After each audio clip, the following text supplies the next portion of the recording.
আজ থেকে শুরু হচ্ছে পাকিস্তান সুপার লিগের একাদশ আসর। আকর্ষণের কেন্দ্রে ৬ বাংলাদেশি। রাজনৈতিক বরিতায় পিএসএলে থাকছে না কোনো আফগান ক্রিকেটার। নিরাপত্তার সংখ্যায় কমেছে ভেন্যু, আর গ্যালারি থাকছে দর্শক শূন্য। প্রথম দিনই মোস্তাফিজ আর পারভেজ ইমনের লাহোর কাজাখস্তান কালান্দার্স লড়বে নবাগত হায়দ্রাবাদ কিংসম্যানের বিপক্ষে। পাকিস্তান সুপার লিগের এবারের আসর আলাদা, অন্তত বাংলাদেশিদের দৃষ্টিকোণ থেকে। সবচেয়ে বেশি ৬ ক্রিকেটার থাকছে ১১তম আসরে। ৮ দলের টুর্নামেন্টের ৩ দলে জায়গা করে নিয়েছে এ ৬ ক্রিকেটার। নাহিদ রানা, শরীফুল ইসলাম ও তানজিদ তামিম খেলবেন পেশোয়ার জালমিতে।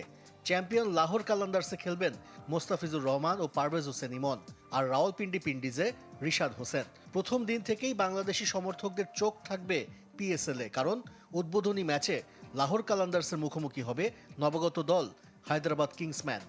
নতুন বাংলাদেশ গড়তে এলো জুলফিকার স্টিল। জুলফিকার স্টিল, ইস্পাত দৃঢ় অঙ্গীকার।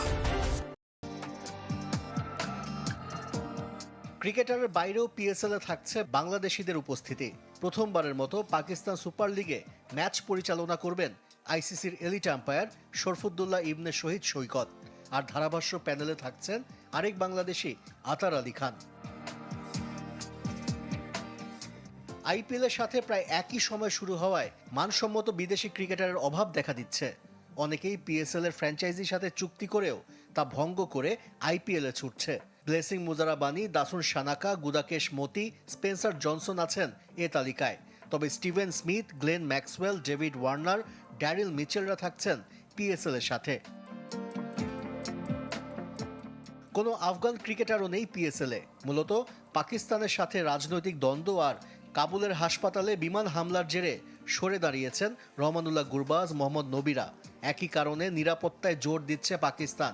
রাওয়ালপিন্ডি ও পেশোয়ারে পিএসএল এর খেলা থাকার কথা থাকলেও তা বাতিল হয়েছে। ম্যাচগুলো হবে শুধু করাচি আর লাহোরে। বাতিল হয়েছে উদ্বোধনী অনুষ্ঠানও। শুধু তাই নয়, মধ্যপ্রাচ্যের অস্থির অবস্থায় জ্বালানি তেল সঞ্চয় করতে দর্শক শূন্য গ্যালারিতে হবে এবারের পিএসএল। ২৬ মার্চ শুরু হয়ে শেষ হবে ৩ মে। আশরিক রুদ্র, চ্যানেল 24।